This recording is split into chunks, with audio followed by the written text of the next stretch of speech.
It's been organised by... Right, good evening. Welcome to this webinar organised by the Ukraine Solidarity Campaign. I'm Liz Lawrence. I'm a member of the University and College Union. I'm co-chairing this event with Vicky Blake, who's our immediate past president. Can I first say solidarity to all UCU members taking industrial action at the moment over pay, conditions of service, and resisting redundancies. UCU holds its annual conference at the end of this month in Glasgow. There are motions about Ukraine on the agenda. This is why we've called this meeting. We wanted to be an opportunity to hear voices from Ukraine and to explore what we can do as UCU members in solidarity with the people of Ukraine. If you would like to be kept in touch, there's a contact form which will be placed in the chat. Now we have three speakers this evening, we hope, and we're very pleased to have the following speakers with us. Denis PILASH, who is a political scientist at Taras Shevchenko National University of Kyiv, and he's a member of the Ukrainian Democratic Socialist organization called Social Movement. We're hoping to be joined by VOLODYMYR FUNDOVNYI, chair of the Free Trade Union of Education and Science of Ukraine. And we have a translator here for his talk. And by John McDonnell, who perhaps needs no introduction to a UCU audience, Labour MP for Hayes and Harlington, a long-standing friend of our union, someone who's with us on every picket line. We will take our three speakers for the first part of the meeting until around 7:45. We'll then have half an hour for questions and answers. And finally, Vicky will explain about the National Executive Committee motion on Ukraine, which is going to our conference, and what that proposes. So can I welcome everyone to the meeting? Can I welcome our first speaker, Denis? Denis, you'll have the floor. Thank you. Thank you, and thanks all the comrades in the Ukraine Solidarity Campaign and elsewhere who made this possible and who invited us and who are eager to support the Ukrainian working class, the Ukrainian working people. First of all, I would also like to convey our message of solidarity and support of those in Britain, in the United Kingdom, who are now waging struggles for at their workplaces, who are involved into the strike movements, and including teachers and students. So we feel that your struggle is also ours, and we wish you the best to achieve the best results and to defend your rights and interests. And now I will start that with that I'm here as a representative of our socialist organization, Sotsialny Rukh, translated the social movement, but also in the capacity of an assistant professor at Taras Shevchenko Kyiv National University. So we want to explain the situation in which the Ukrainian education and Ukrainian science, Ukrainian students and teachers and other staff, other workers of the educational sector have found themselves due to this horrible invasion, brutal, completely obliterating entire cities by Russia's right-wing authoritarian dictatorship. So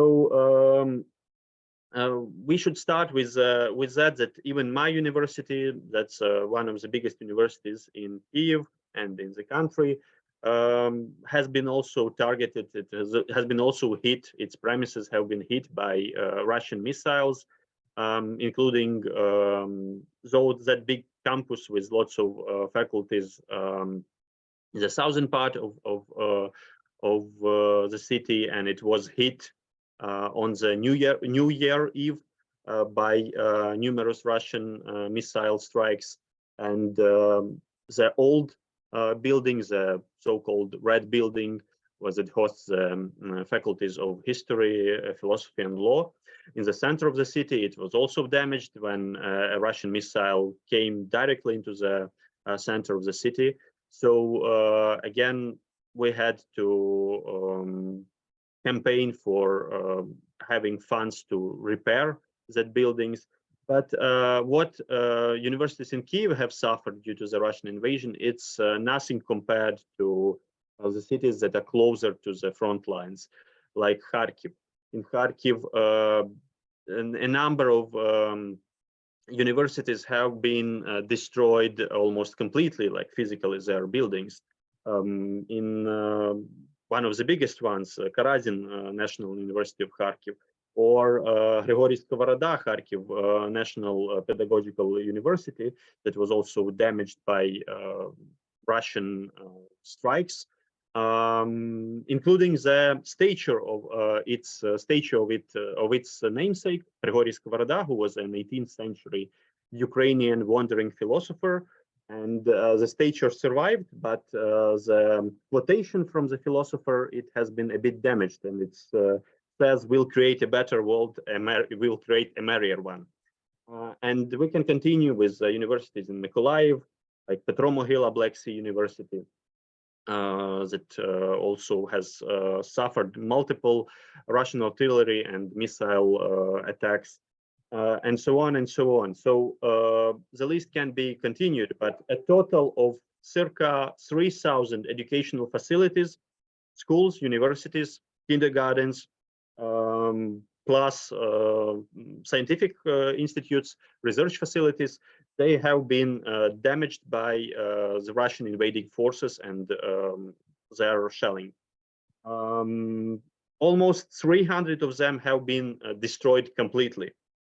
And this goes not just for the buildings, it goes for the human lives as well. So from the first weeks of the invasion, among those thousands of Ukrainian civilians, peaceful citizens who have been killed by this unprovoked war of aggression, there were lots of people involved in science and education as well, like physicist Vasyl Klotko, who was shot down in the city, in the town of Vorzel. It's one of the Kyiv suburbs, not far from the notorious Bucha. So it was also under the Russian occupation, and they also suffered from this indiscriminate terror of the invading forces. Or we can mention Yulia Zdanovska, a young 21-year-old scientist, mathematician, and teacher who was killed also in the first week of the invasion in Kharkiv.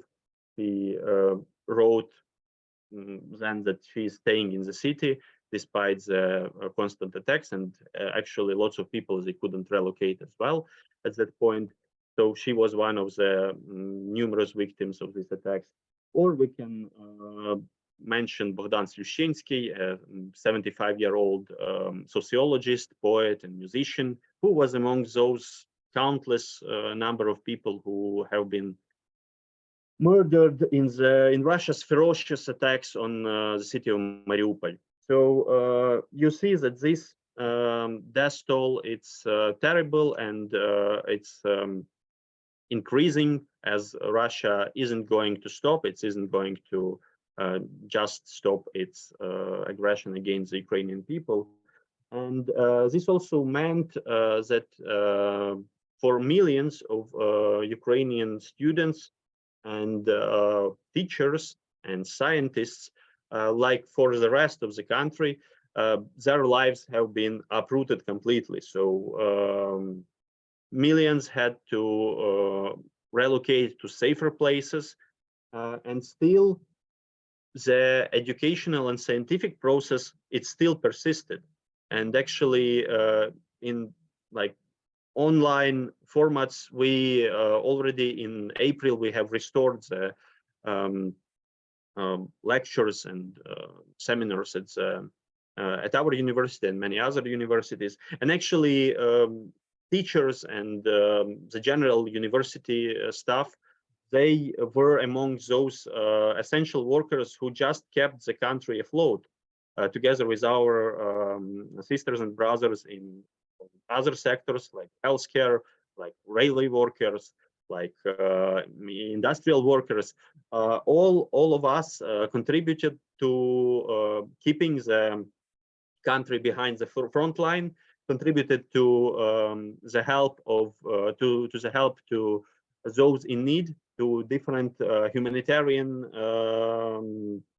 networks. Actually, universities in many places, like my native city of Uzhhorod, they have become sort of a hub for humanitarian aid pouring from abroad, and for those internally displaced persons who were fleeing to this safer place from eastern parts of the country. So actually, this meant a great solidarity that emerged throughout the Ukrainian society, but that also emerged inside the scientific and educational community. And we also need to point out that Ukrainian public sector workers, they were, prior to the war already, they were in a very tough and position, because even for the standards of Ukraine that has been racing to the bottom with some of its neighbors as the country of Europe with the lowest salaries, the wages in our sphere are pretty miserable, and even these wages had to be cut with the start of the invasion due to the lack of funds. And actually, lots of like the unions, like the Free Trade Union of workers in education and science, that hopefully will hear Volodymyr today, or the trade union in the National Academy of Sciences, they have been campaigning for years for better funding of science and education. They have been fighting for better labor rights and better protections at the workplaces. And in these times, when actually we face this war, existential war of survival, and also we face different discrimination on the side of our own ruling class, as a number of labor law reforms that have been passed recently in this previous year. They have hurt the Ukrainian workers, including the employees in science and education, as they made the sacking of workers simpler, as they made the layoffs in salaries more easy for the management. But still, we continue both of these struggles, the struggle for the lives of the people in Ukraine, and actually lots of university staff, they have enlisted, joined to the army, and I have colleagues who are now literally in the trenches, and others, they do all the work that is also needed, because, for instance, famous sinking of Russia's battleship Moskva was conducted by Ukrainian missiles that were Neptune, that were designed by Ukrainian scientists, Ukrainian engineers.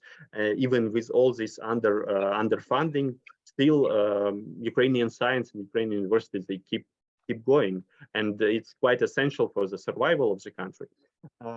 And also we continue our stance for human rights, for human dignity in educational and scientific sphere.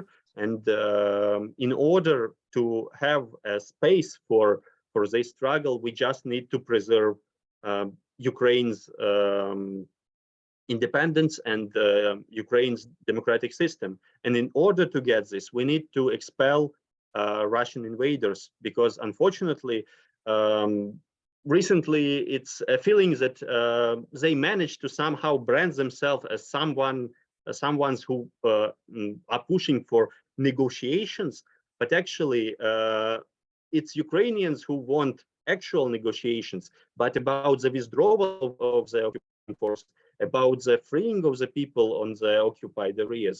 And it's Russia that's made completely clear that it isn't going to find a diplomatic solution for this. It is going to grab as much land and as much people as it can. And this means not just the disruption of territorial integrity and a very dangerous precedent for the international order. This means also terror for those people who remain on the occupied regions. They also means that lots of people, they will have nowhere to return, actually.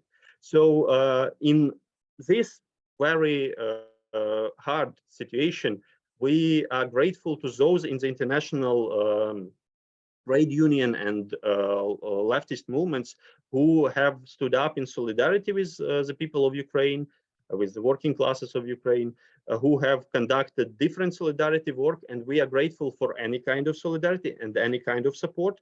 That includes, obviously, humanitarian aid and help for Ukrainian refugees, but also military aid is essential to just for the physical survival of Ukraine, of the people of Ukraine, and also for the change in this course of war in order to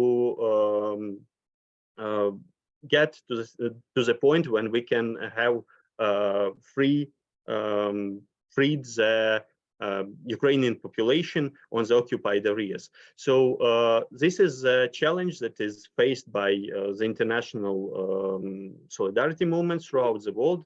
And I think that it's quite important to be on the side of the oppressed, to be on the side of the attacked. And no matter who is the invader, what imperialism you are facing, but you're to be consistent and to be in your solidarity and in your internationalism means to stand up with your comrades, with your brothers and sisters throughout the world who are subject to such kind of terrible aggression and terror as are now Ukrainians, not only Ukrainians, but we are one of these hotspots that have been targeted by a very bloody imperialist regime. Thanks for this opportunity to speak to you and for this for your solidarity. Thank you very much, Dennis. And can I encourage people to put their questions in the chat? I see one's in already. That's excellent. Right, our next speaker, we have another speaker from Ukraine. We're really pleased you'll be able to make it. And that is VOLODYMYR FUNDOVNYI. And this is our speaker from the Free Trade Union of Education and Science of Ukraine. And Olga will be interpreting for him. So VOLODYMYR and Olga, over to you now, please. And thank you very much, Dennis. That was excellent.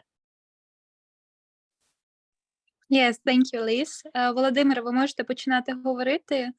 Розказуйте більш детально про ті питання, що ми з вами обговорили. Я їх буду потрошки перекладати, і питання, які будуть вам поставлені, я вам також перекладу. Можете починати говорити, представлятись. Да, я вам дякую за можливість бути присутній на даній конференції.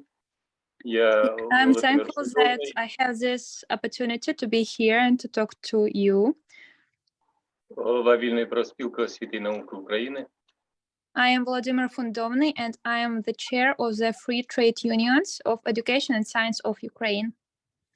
В основному наша профспілка представляє заклади освіти. Це школи, ліцеї, коледжі, дошкільні заклади. So our most unites schools and preschools institutions, a few colleges and universities.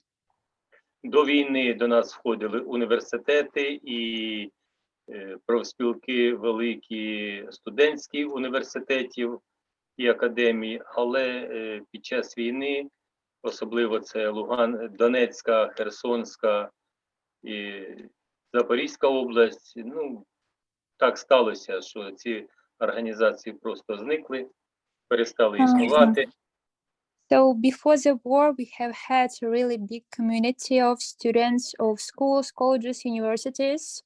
But unfortunately, after the war, we have lost some of the regions such as Crimea, Donetsk, Lugansk, and Kherson because they are occupied now, and some of them are just destroyed. So we are not able to talk to them.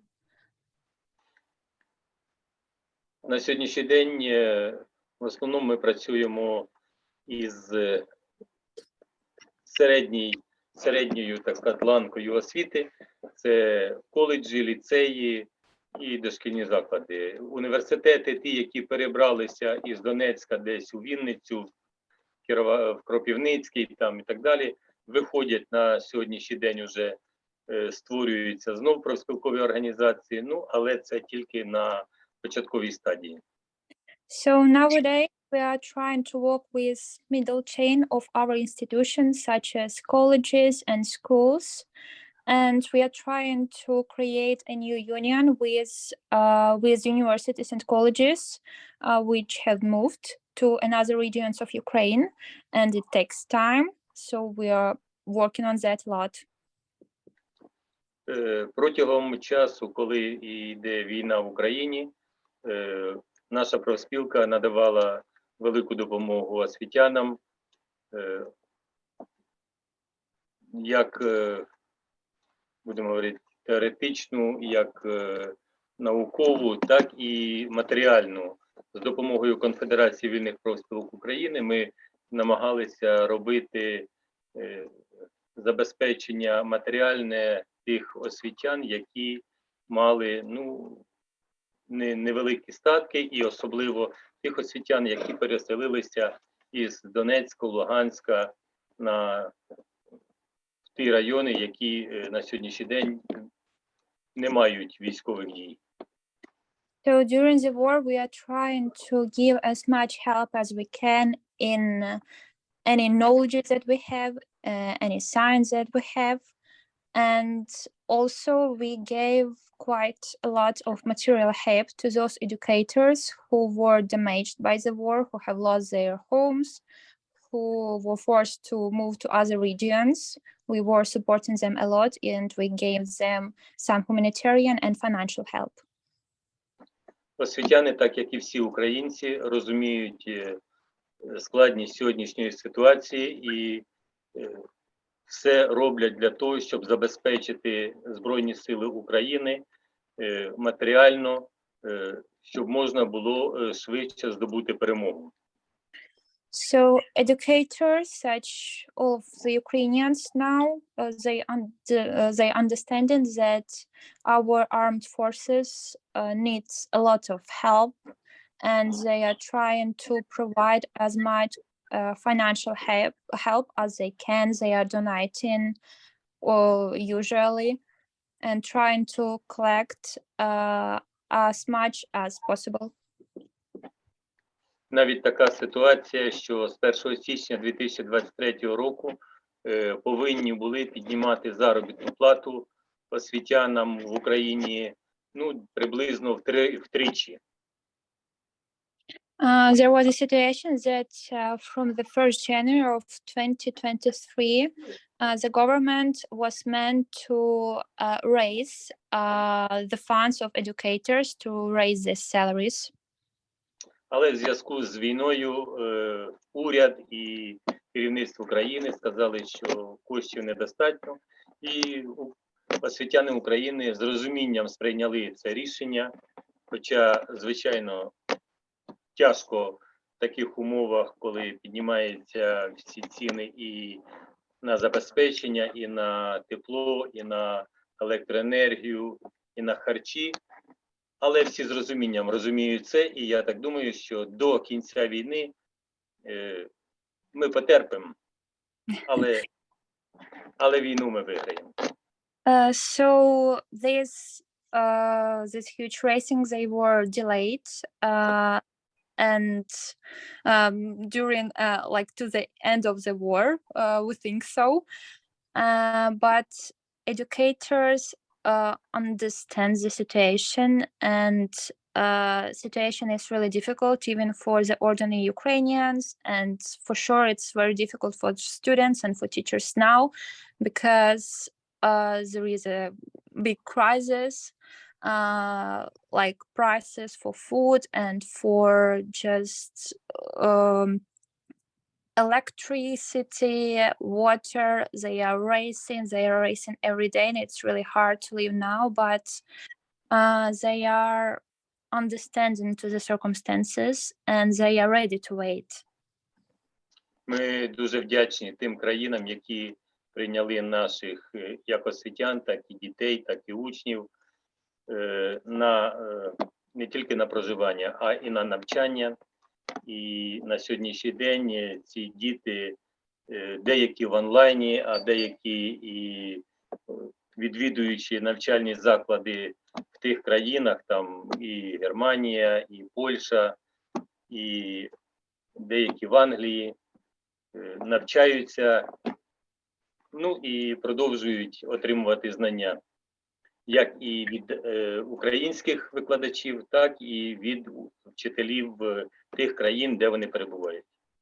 We are very grateful to all of the countries who gave a shelter to our people, to our educators, to our students, and they not only gave us homes and some support with food, with humanitarian help, but also with education. And now our people are able to continue to study in many countries, such as England. І є знайомі мої, які, перебуваючи за кордоном, передають подяку. Телефон. Передають подяку тим країнам, освітянам тих країн, де вони знаходяться на навчанні, де вони знаходяться на проживанні. І всі говорять, що да, і поляки, і англічани, і французи, всі країни, які прийняли наших учнів, наших вчителів, з розумінням відносяться до наших людей і допомагають їм навіть безкоштовним житлом там, і так далі. І це приємно, тому що плече друзів в такий складний час – це приємно. So many of my friends who are abroad now, they are very thankful for those countries who gave them a shelter, who gave them even sometimes free houses to live in, free food to eat, free accommodation to use. They are very grateful to all of our partner countries because it's really important now, it's crucial now to feel this support in these difficult times. And they are really happy just to continue to live their lives, to be able to have the education, to be able to feel safe.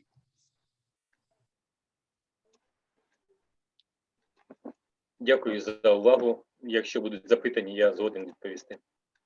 I'm very grateful for your attention. I was really happy to talk to you today, and I'm waiting for your questions. Sorry.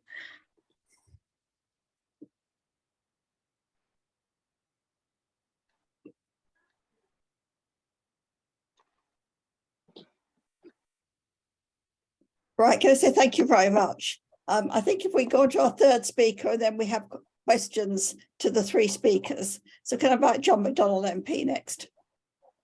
Thanks, Liz. And just to say, it's always great to be engaged in a UCU platform. And I just want to say to the UC members that have joined us, I think you need to recognise the role you've played in recent years, because in your continuing industrial struggles, I think your determination has been an inspiration to so many others. And on the numerous UCU picket lines I've been on, it has been inspirational, and the determination that UCU members have shown, I think,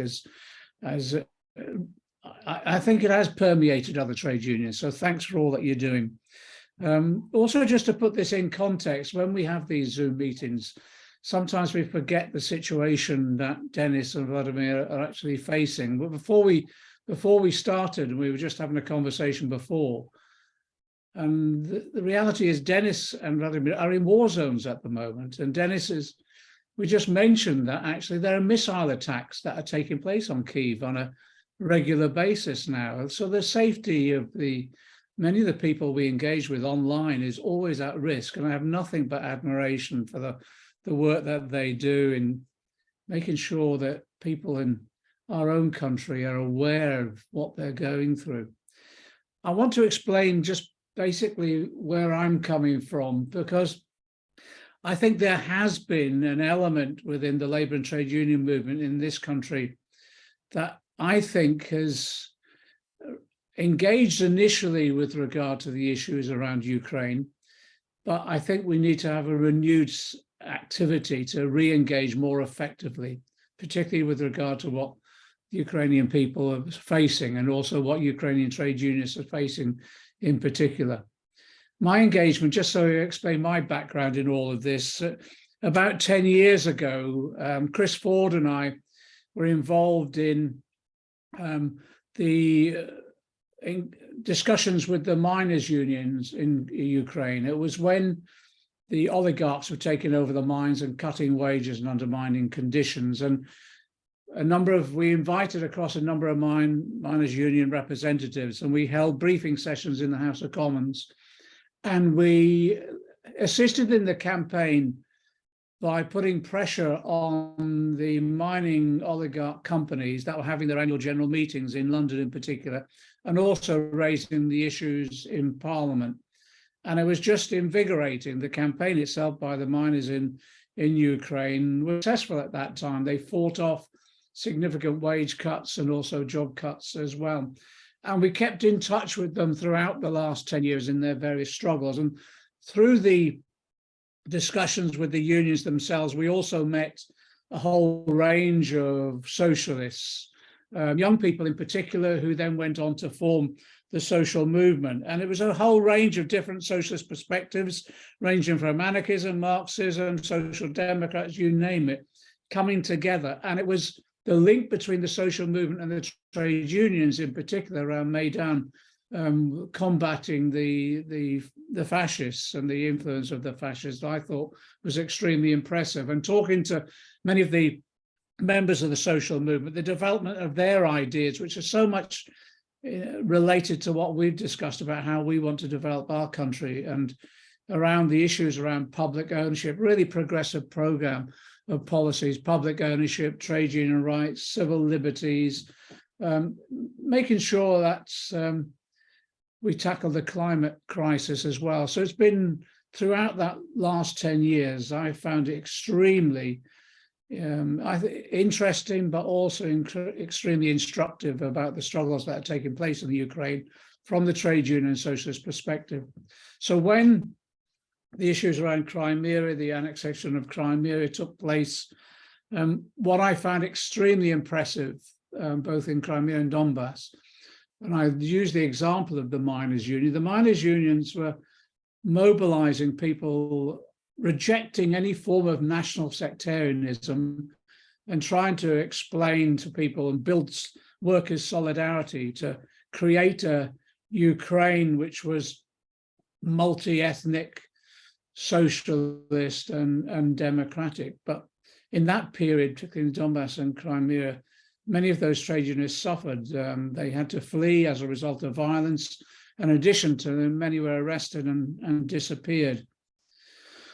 So when it came to February the 24th and the Putin invasion in 2022, my initial reaction was to listen to the views of those socialists and trade unionists that I'd been working with over the last 10 years.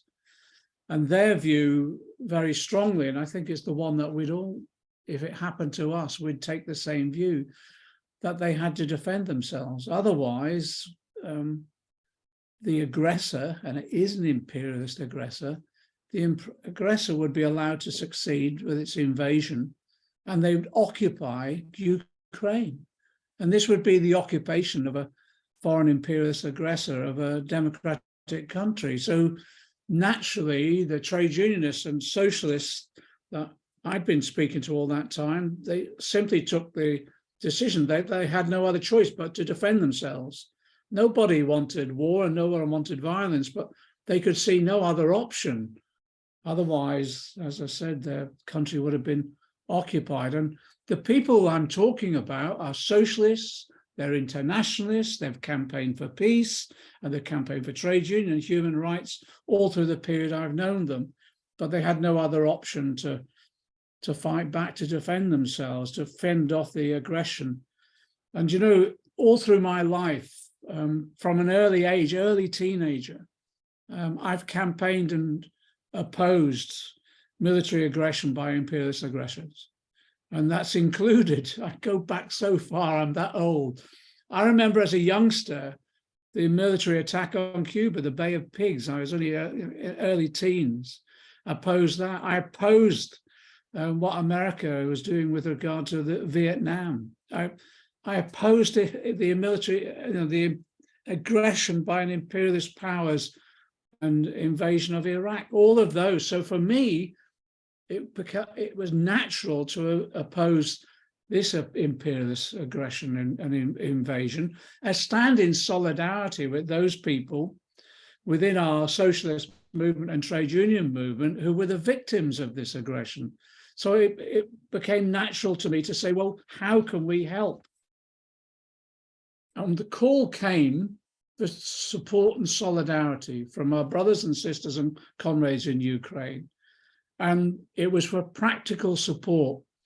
So support with regard to support for refugees, which we've supported, basics like the supply of food, but also weapons and defense systems so that they could fend off this attack and save themselves from this imperialist aggression. At every stage in the discussions I've had with comrades in Ukraine, at the heart of what they want is peace. But peace has to be secured.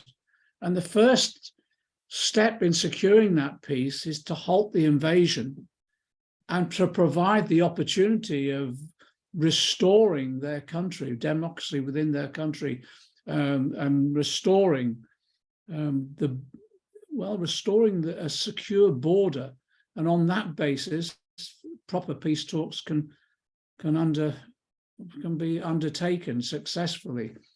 And therefore, I think the reason we've supported the supply of arms to Ukraine to ensure that actually peace can be brought about on the basis of a secure border where the invader is forced to retreat. Now, that sometimes for some of our comrades in the UK is challenged, but I can see no other option. There's an argument for a pacifist position, and I can respect that view. But in this instance, that pacifist position would have meant the Ukraine would have been occupied by Putin, and we know what Putin is doing in his own country to socialists, trade unionists, and those who are campaigning for simply freedom of speech.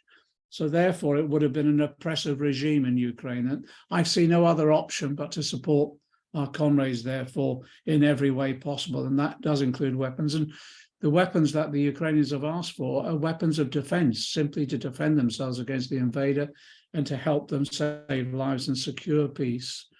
And also, it's interesting that every time a peace initiative has been raised, whether it's been Lula, Modi, or China, there has been a positive response, but it has to be on the basis of the Ukrainians having the security of their country restored. I want to move on as well, because in the discussions that are taking place at the moment, we need to go beyond just the discussion about the arms issue. The Ukraine economy has been devastated as a result of this war. I was looking at the latest figures, and we had a conference at the LSE only a couple of months ago to discuss this. There's been a 33% contraction in the Ukrainian economy over the last year or so. There's a 40% destruction of the capital infrastructure of the Ukraine. That amounts to about, the last figure is about $440 billion. Because of the contraction in the economy, just to support that economy at the moment requires about $55 billion a year in support. And it's the Ukrainian economy wasn't a particularly successful economy before the war, but it's been devastated as a result of this war. Therefore, the argument that we need to put forward now is how we support the Ukrainian people. That means support, of course, in terms of supporting refugees. It means supporting supply of foodstuffs, making sure we supply the resources that are needed annually to support the economy itself. But it does need now, I think, us to talk about the sort of reconstruction plan that's needed for the Ukrainian economy. And it does mean preparing now for a Marshall Aid type plan to rebuild the economy after the war and give people hope that that can occur.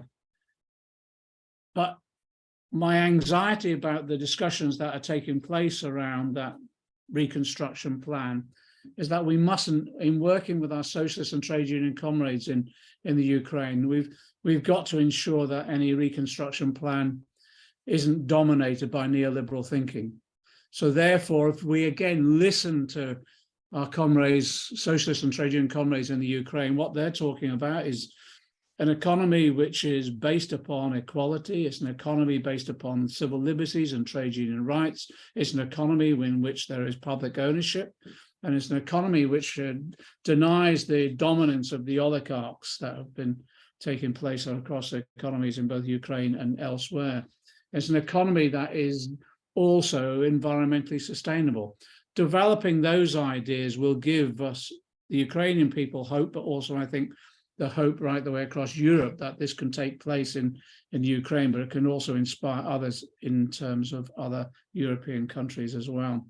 The key issue for me now, though, is solidarity. The trade union, our trade union movement was founded upon solidarity and internationalism. Well, the Ukraine gives us the opportunity just to show the real meaning of those principles of solidarity and internationalism, and that means absolute support. Each union at the moment is they're holding their conferences, and what's interesting in the debates around Ukraine, unions are coming to the conclusion. We saw it at the Scottish TUC. Unions are coming to a conclusion now that the trade union movement in this country has a key role to play in the future in supporting our Ukrainian trade union comrades, and in developing the policies with them about what's needed for the future of Ukraine, how the Ukrainian people can defend themselves and what support is needed for that, how peace can be secured, and then how reconstruction can take place. And in union after union so far, we've seen very positive motions being debated and carried, which means that actually we could mobilize the whole of the labour and trade union movement in this country constructively to play, I think, an important role alongside our Ukrainian comrades. But it always must be based upon, I think, the views determined by socialists and trade unions in the Ukraine and how they want that solidarity to be implemented. It's a privilege talking on any platform with Dennis and Volodymyr, and I'm just grateful and thank you for the UCU comrades for organising this event. Thank you. Thank you very much, John. I've been asked to make a few announcements, and then I'll be handing over the chair to Vicky. So first of all, to say thank you to the speakers and to Olga for interpreting. There are a number of events coming up. First of all, on the 23rd of May, the PCS conference, there is a Ukraine Resistance and Solidarity Fringe meeting with Mark Soroka, PCS General Secretary, speaking. On the 17th of June, there'll be an event, Another Ukraine is Possible, looking at the issues of reconstruction. And so that's another event to watch out for. And all this information should be on the Ukraine Solidarity Campaign website. The Ukraine Solidarity Campaign, we're launching a significant financial appeal in cooperation with the Confederation of Free Trade Unions to aid those on the front line. So please support that. You can obviously find out more information at the Ukraine Solidarity Campaign website about their activities. And I'm also asked to draw your attention to the book, Ukraine, Voices of Resistance and Solidarity, which has been out as a paperback, available from many good bookshops, it says, and also available online. So please look at that publication if you haven't seen it. So I'd like to hand over to Vicky now, who will be taking the questions. So over to you, Vicky, to chair. Thank you. Thank you. Thank you very much to all of our speakers and also to Olga for interpreting. And thank you very much to the Ukraine Solidarity Campaign for hosting us with this meeting. There's quite a lot of questions have come in. Some of them are to all panelists and some are to particular people. And we have a little while. We're going to take a discussion of these questions until about 8:15 in UK time. So we have just under half an hour. One of the questions that has come in notes that there was a protest today in Oxford, including Russians and Ukrainians alongside each other in Oxford against the Russian ambassador. And the person who is asking this question, who's also called Vicky, says that this shows there's a lot of potential and is asking, can we think about building a campaign that will include all HE workers and students in solidarity with Ukraine? That is very much, I think, part of what we are trying to do with this event, but I would be very interested to hear the reflections of the speakers on that potential for building a bigger campaign. And perhaps connected to these questions, there is also a question about the possibility of twinning, so pairing UK universities with Ukrainian universities as institutions, so as to make a space for solidarity with both staff and students. And this is something that the NEU, the National Education Union, Ukrainian Solidarity Network is working on already. So I'm going to ask whether Dennis, first, you'd like to comment on those questions and thoughts, and after Dennis, I will go to Volodymyr and John. Yeah, okay. So for regarding the UK situation, I'm an outsider, so I can just comment that yes, it's quite important to bring together people from different backgrounds and in different sectors in solidarity with Ukraine, and also to show this link among this between the struggle that is going on in your countries for better life conditions, better work conditions, and human dignity, and also actually for more democracy and equality in say the sector of education, and also with what's happening in Ukraine, and explaining the people, especially I think the student movement has a huge potential always for this. And regarding this twinning of the universities, actually Natalia has already written in this chat that it's already happening. At least the Kyiv National University is connected with the University of Edinburgh. I suppose the Kyiv Polytechnic is connected with Sheffield University, but of course it's not enough, and you need also to go deeper into these connections, and you need to go into some practical things that can be done for, say, the Ukrainian students, including those Ukrainian students who have been displaced and who probably may be in the United Kingdom. So in this case, you need not just to give some very surface level like support that we can open some kind of programs and so on, but you also need to check that the infrastructure, that the material conditions that will permit the students and the researchers and the teachers to be involved into this project, that is also provided. So this obviously also requires lots of work from below as well. And also regarding that the protest was joined also by Ukrainians, obviously, and also by some anti-war Russians. I also wanted to mention that the scientist whom I know who has fallen on this war was actually a Russian anarchist. So he was an anthropologist from the Institute of Africa who actually went to Rojava, to Kurdistan, in solidarity with the Kurds, and ultimately he fled from Putin's regime to Ukraine, and ultimately he joined the Ukrainian resistance, and he was killed together with two other internationalist comrades. So this also shows that this international, what is real international solidarity, that you have actually people from Russia who are fighting to protect Ukrainian people, and also hopefully to bring on social change, possibly revolution in their own country as well. Thank you very much. I'm going to just allow a moment, if possible, for Olga to translate the question for Volodymyr. Yeah, okay, thank you. Володимир, ви тут? Я присутній. Так, чудово. Дивіться, давайте пройдемось по питанням. Пу-пу. Ті питання, які ви мені писали. Так, деякі з них це по-перше. Зараз я намагаюсь подивитися, їх тут просто досить багато. Подивитися, які направлені вам, а які не вам. Угу. Тут запитують, чи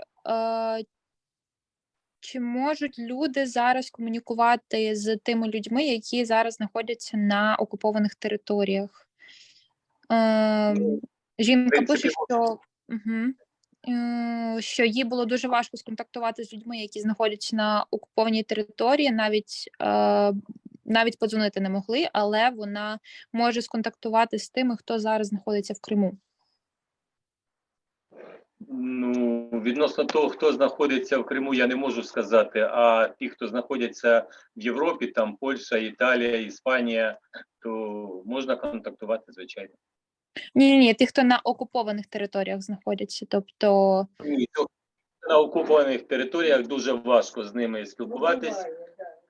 Можна спілкуватись, але дуже важко, тому що люди бояться, і росіяни дуже до цього відносяться строго і дуже наказують. Якщо люди пробують спілкуватись навіть по телефонах, вони відбирають телефони і вплоть до того, що устраюють питки.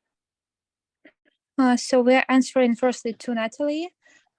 She asked if we are able to communicate with people who are living now in the occupied territories. So we are not sure about Crimea. Volodymyr himself is not sure about Crimea, but what about other occupied territories of Ukraine? It's really hard to communicate with those people, and it's really dangerous for them because if Russians will notice that, they can take them phone, or in the worst case, they even can take their lives. So it's dangerous for them firstly, but people trying to find some ways, people trying to find some volunteers to communicate through them. It's a really difficult question, to be fair, because situation are different in each regions. Зараз ідемо далі по питанням. Оля, там було питання, що із наглядністю, що із університетах сталося із приладдям і так далі. Обладнанням. То багато чого просто було зруйновано, розбито і знищено. А залишки із університетів, із музеїв були в більшості перевезені до Росії. What about equipment which was in universities and colleges? I think partly Volodymyr thinks that, and he knows that this equipment were destroyed mainly, and those equipment that were like fine and were able to use it in the future, Russians just moved it to the Russian territory. And they are now using it in their universities and colleges. We are not able to use it, and unfortunately, we won't be able to use it in the future. Відносно бібліотеки були просто знищені і спалені. А обладнання, як комп'ютери, то були вивезені в Росію. Yeah, and computers and other technique, it was just moved to the Russian Federation territory.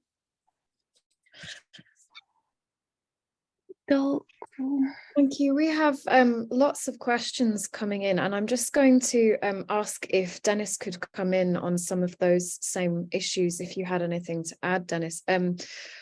One of the questions that we had was from Mike, who is in Glasgow, who speaks to the fact that Russian occupying forces have been accused of stripping assets from occupied areas to take to Russia. And so the question there was, what is happening with university teaching and research facilities and equipment in the occupied areas? So that's what the what we were just talking about in terms of equipment and computer facilities. And I wondered if you wanted to add anything either to that question or to the question of the difficulties of communicating with people who are in occupied areas. So Volodymyr has described more or less the situation. So yes, actually lots of equipment is destroyed and lots is just looted. We all heard about this looting of different cultural heritage, looting of museums, but it also applies to the universities as well. So for instance, in the liberated Kherson Oblast, Ukraine had to rely on foreign aid to replace the stolen computers and other stuff for the schools and universities. And yes, in the libraries, for instance, you could see some Russian military bloggers who are just like going into this library and showing you some book about women rights, some feminist book, and saying, you see, they are fascists who were like brainwashing Ukrainian children that are actually Russian children. So you could see this kind of like completely terrible stance towards any kind of be it library or be it some other equipment that is lost, essentially lost due to the invasion. Yeah, about the same, Volodymyr has also described it depends from region to region, but actually it's often very, very hard to communicate with people on these territories. Some people who are who have knowledge about different, safe messengers like Signal and so on, they communicate in something that is perceived as more safe, but many people, they have no such opportunity. So one of our comrades who is a lifelong activist, and he is from Skadovsk actually, and he is communicating with one of his friends from childhood who is there and who reports the situation is really abysmal, not just in terms of this war and occupation and this regime of gray zone with all the lawlessness, but also there is no work, no jobs, no salaries. So actually it's pretty bad, and it also depends on your specific situation, how to find this way to communicate with people there. Thank you so much. I have a question now which can go to everyone on the panel. So I will read out the question, and then Olga, if you could translate it for me, and then we will go to each member of the panel. So the question is, do you feel that the work Ukraine has done to fight corruption is not recognized? The person asking this question, Natalie, feels this might be the case, and asks, can you speak to some of the biggest accomplishments here and highlight the link between the Russian influence and corruption? So she gives the example of Yanukovych and oligarchs with Russian links. So I'll just pause for you to translate that if possible, please, Olga. Thank you. Yes, thank you. Володимир, питання до вас. Чи відчуваєте ви, що робота, яку проробила Україна для боротьби з корупцією, не визнається наразі? Бо один з наших глядачів відчуває, що це так. І чи можете ви назвати якісь з найбільших досягнень тут? І чи можете ви підкреслити зв'язок між російським впливом та корупцією? Ну, наприклад, Янукович, олігархи пов'язані з Росією? Да, я розумію. Можна багато говорити про боротьбу в Україні з корупцією, але треба бути чесним і говорити правду. Я думаю, що ніхто не може сказати, що корупції в Україні на сьогоднішній день нема. So we can talk a lot about the fight with corruption in Ukraine, but we need to be honest and we need to talk about the truth. And we can see that now we still have this corruption. We're still fighting with that, but we don't have a lot of achievements in this field, unfortunately. Вона не така велика, як була при Януковичі.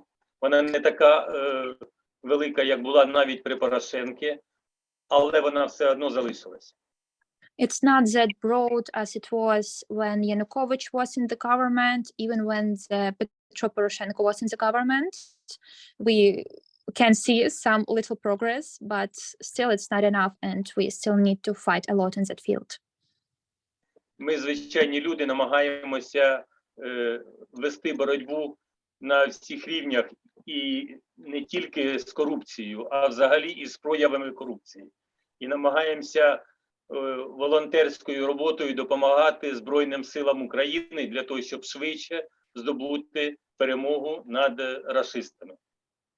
We ordinary people, we are trying to deal with this corruption as much as we can, and that's the reason why we are donating now so much, because we know that there can be some corruption now in the government, but we want to be more fast, to be more quick, so we are trying to work with it as much as we could do it. Ми, звичайно, розуміємо, що в той час, коли йде війна, неможливо, щоб вчитель або врач отримував лікар невелику заробітну плату в розмірах 10-20 тисяч, і в той же час знаходилися службовці, які отримували б по 3, по 2, по 1,5 мільйона заробітну плату в місяць. We think that it's really unfair, especially during the war, that our doctors, our teachers are taking so low salaries, like, for example, $200 to $300 US dollars. And at the same time, our government chairs are taking like thousands of dollars at the same time. It's just not unfair.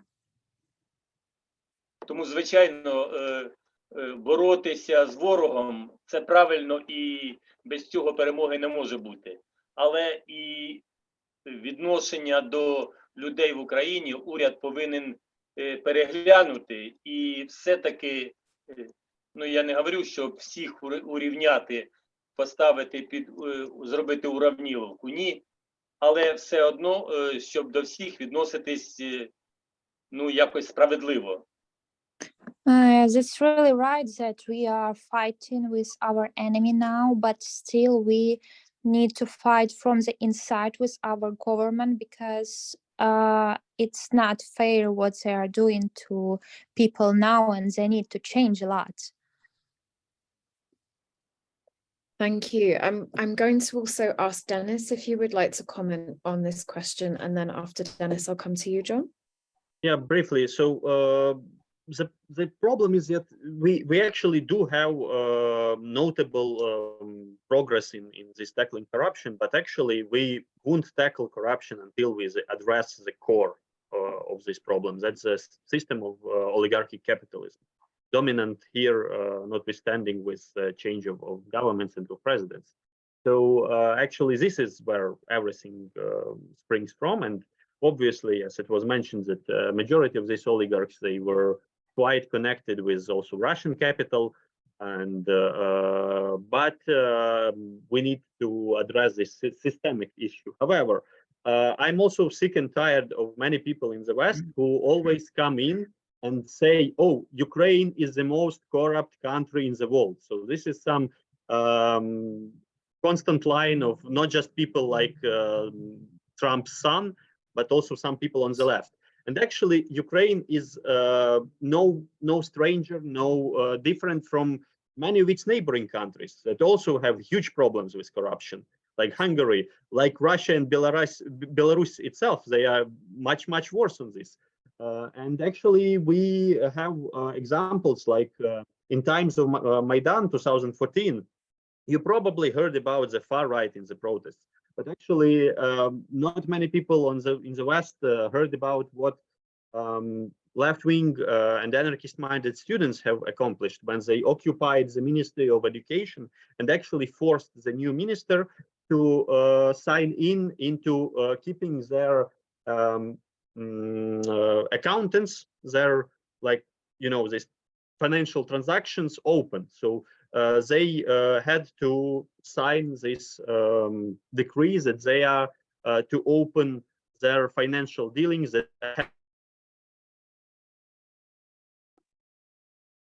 down these corruption themes in the ministry. So actually, there is lots what is done not just by some NGOs that are getting Western grants, but that is done by ordinary people, by their direct action. So as the direct action was the name of the student union, and still the name of this militant student union. So actually, we do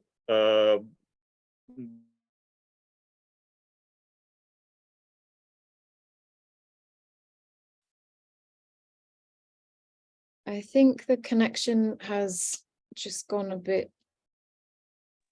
Yeah, you're right. There is some problems with connection in Kyiv. I can see it in the news. Okay. So what I will do, I will come to John, if that's okay. John, just to think about this question, if that's okay. Dennis is back with us. Oh. Let me just lead on from what Dennis was saying, because when we talk about corruption, we need to ensure that we trace the lines of corruption, both in terms of Ukraine, but then also the role of London and the City of London as well. 10 years ago, I mentioned we were campaigning against the cuts in miners' wages. When we were lobbying the annual meetings of these companies, one of the companies we were lobbying, its annual meeting was hosted by Abramovich at Chelsea Football Club. And it demonstrated to me the interconnectedness of these oligarchs. The people, if you look at the work that we've been doing over the last 5 or 6 years, maybe a bit longer, we've been working with a whole range of institutions and organizations that have explored where the corrupt oligarchs have laundered their money.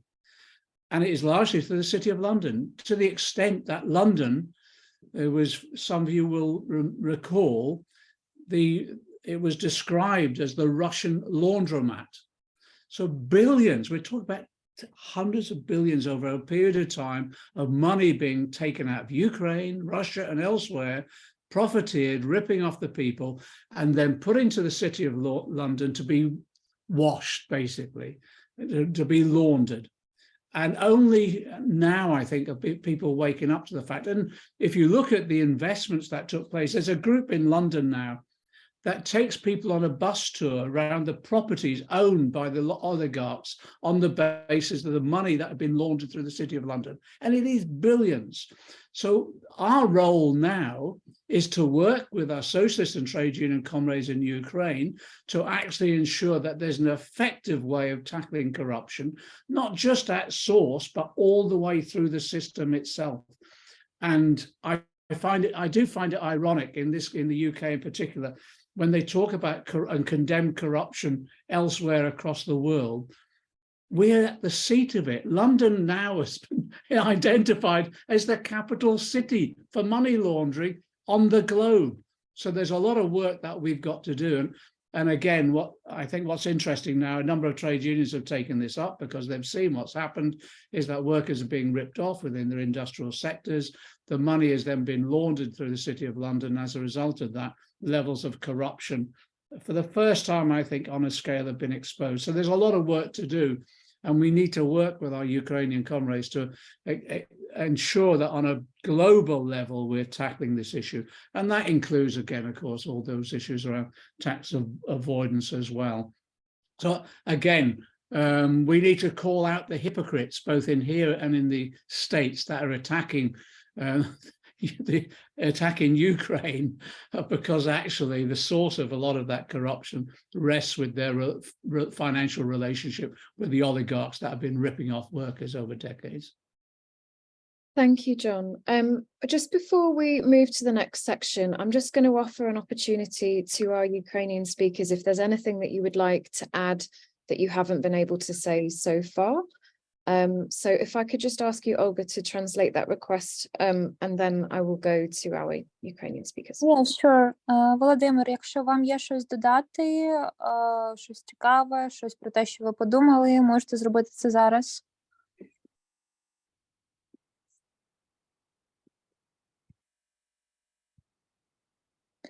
I think maybe he has lost his connection also. Okay, thank you, Olga. Dennis, I can see you are moving on screen, so I think you heard. Yeah. So if you have any further comments, would you like to make them? Yeah, I can continue on what John has said. So actually, this entire situation, including the sanctions against Russian oligarchs, it revealed this whole the rot and the core of this offshore capitalist system. And actually, it showed how many loopholes exist in the Western financial system for corrupt ruling classes, not just in Eastern Europe, but throughout the world, to storage their wealth, essentially looted from their own people in London. So actually, yes, there was a prominent court case in which two major Ukrainian oligarchs were battling over some property in the center of London. At the same time, these same people were very reluctant to raise any salary raise for their workers in Kryvyi Rih, Dnipro, and other industrial cities of Ukraine.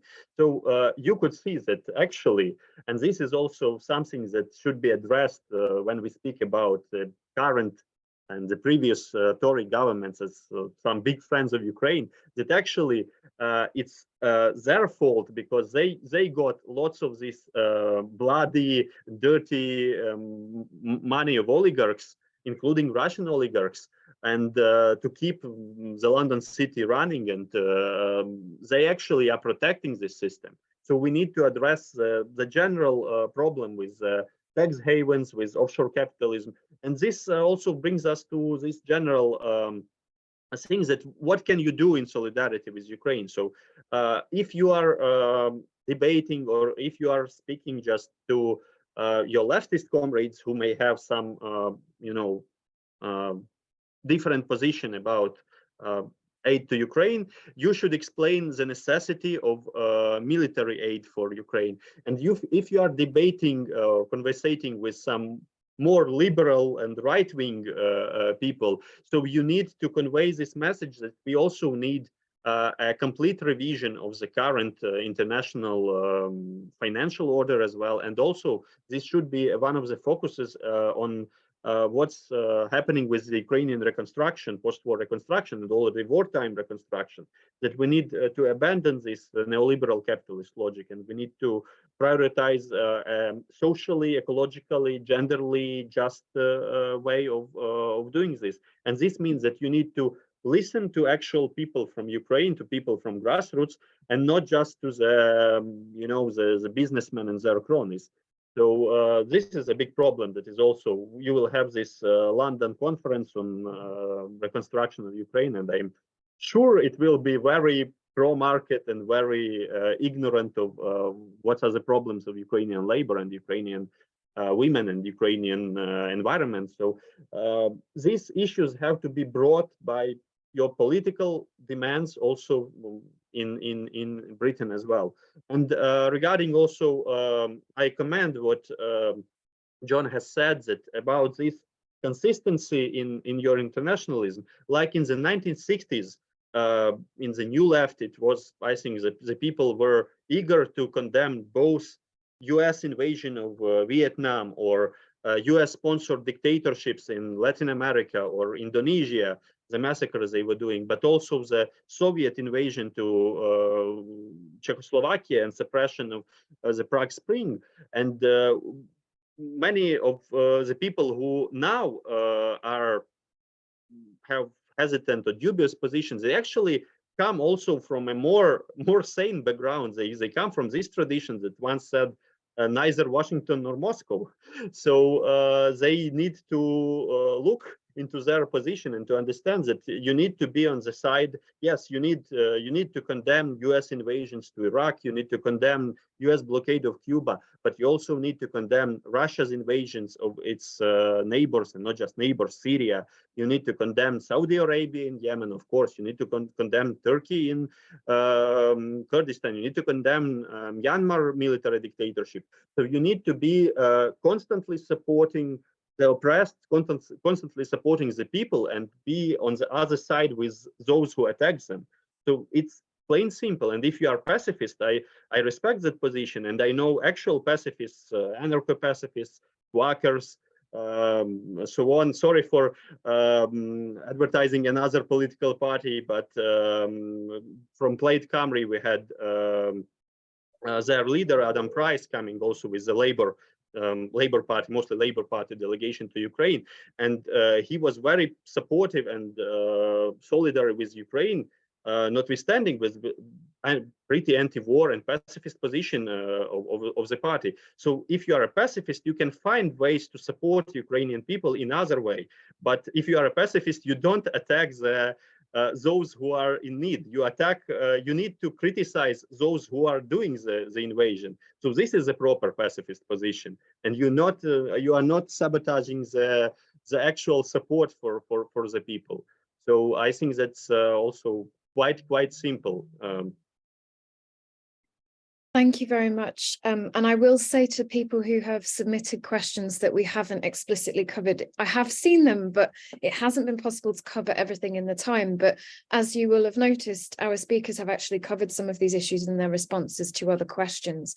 So there was, for example, a comment looking at what you've just been talking about, Dennis, talking about there being people who do not really know very much about the history of struggle and this issue of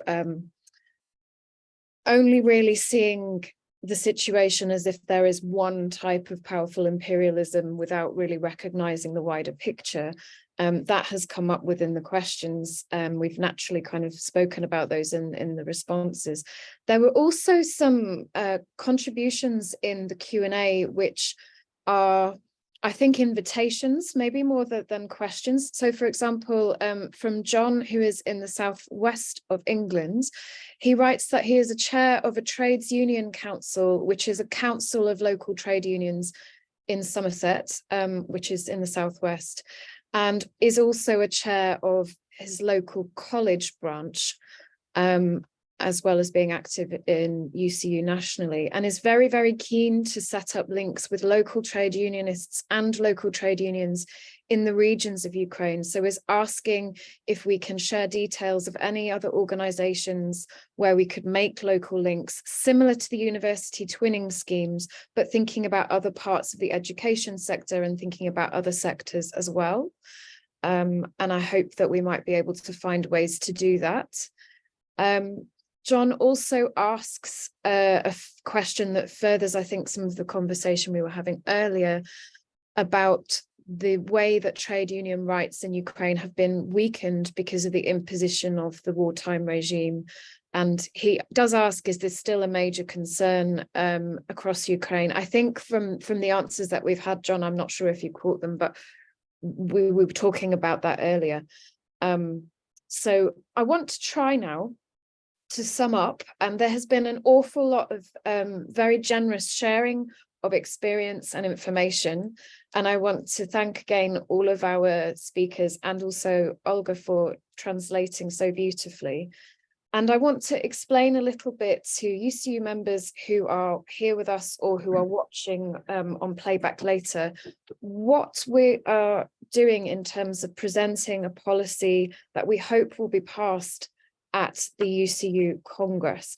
So if I could ask somebody who is in charge of the webinar to paste the text of this motion that we hope to be passed into the chat, that would be really helpful. But basically, the aim is that we try to pass a good policy position for UCU to hold. So we're having our Congress, as Liz explained, at the end of this month, and we're holding it in Glasgow. If this passes, it will become the policy of UCU at the UK level, and it will enable us to do more campaigning. It is written understanding that UCU members have had a lot to deal with in terms of disputes locally and nationally here, and perhaps have not always had the capacity to keep up to date with everything that has been going on with respect to Ukraine, but is asking members to pass this policy so that we can do the relevant education work that we need to do to help people to do that. So some of the questions and comments that we have had in the Q&A panel here reflected on how difficult it is to have some of these conversations, has also reflected on information that people don't have natural or easy access to, and about the importance of building links with people on the ground in Ukraine and really striving to build Ukraine on that democratic basis. I don't know if the motion has made its way into the chat yet, so I might try to do that myself, but let me just switch to my other screen, apologies. So the motion is called Solidarity with Ukraine, Supporting Education and Humanitarian Work. And it's in the name of the National Executive Committee, which I am on, and John Phones, who asked one of the questions earlier, is also on. And it would set out that UCU condemns Russia's invasion of Ukraine. It would be very clear, and also recognizing Ukraine's right to self-determination. In doing this, to note the courageous work of Russian anti-war activists and journalists despite state oppression and personal risk that they face, and to condemn all manifestations of imperialism, and to reaffirm UCU's commitments to international solidarity, to protecting human rights, workers' rights, education for all, defending and promoting rights of all displaced people and all who are fleeing conflict. And then this would also call on the union to campaign for the following things. The government, so the UK government, to waive visa restrictions and provide safe routes for all refugees and asylum seekers, and to provide full college and university scholarships for all refugees and asylum seekers. And then the next point, I think, speaks to something that you were highlighting, Dennis. It's about the cancellation of Ukraine's national debt. And it would also task a group that we have, which is a subgroup of our national executive, the International Working Group, to develop and widely publicise programmes of practical solidarity work and UCU's humanitarian education policies. And it would include organising online meetings where we would invite Ukrainian trade unionists and Ukrainian feminists to speak via Zoom in much similar way than we've been doing here this evening. Also, in a very similar vein that we've been discussing this evening, to foster links in an active way to support international labour movement activists, educators and students, and to support Russian workers, educators and students and activists who oppose the war. I think that has now made its way into the chat if you want to see the text of it. But the thinking behind this motion, it was very much to try to find the common ground that UCU members can agree on, but to put the focus on recognition of what is needed and what Ukrainian people and people in Ukraine are telling us that they need in terms of solidarity, and moving towards that support of the trade union movement, the support of the rebuilding of Ukraine in a democratic way, exactly as you have been speaking about tonight, Dennis and Volodymyr, and also John. So I hope that that is, yeah, that's definitely the chat now, it's accessible. We don't know if that motion will pass at our Congress, but we'll be arguing very strongly for it. And I'm very grateful to be able to draw on the experiences that you've shared in this evening's meeting in the speech that I will give to move this motion. I wish we had longer to talk, but we don't. So it falls to me to say thank you very much to everyone for coming. Please do look in the chat for links to the network that we are invited to join. There is also a link around twinning with Ukraine. And I think it would be very useful to note that if you want to stay in touch, that getting involved in this network would be probably the best way of doing that.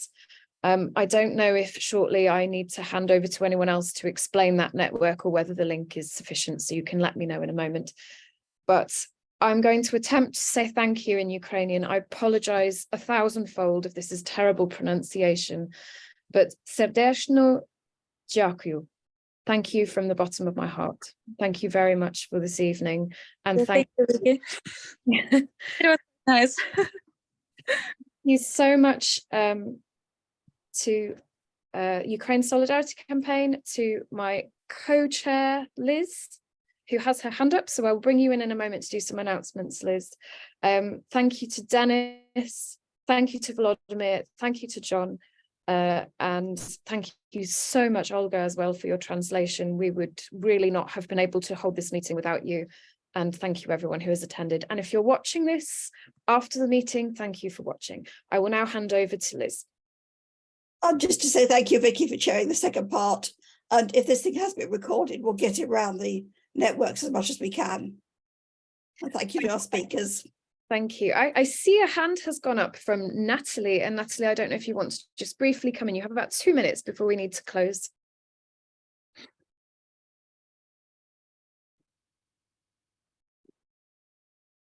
I don't know if that will work. I think maybe you have to be a panelist. So Natalie, I'm afraid, I'm sorry, I can't see how to enable you to speak. So I think I will close the meeting there and say thank you very much to everyone again. Solidarity. Thank you. So you. Yeah, but I think that Natalie has popped in.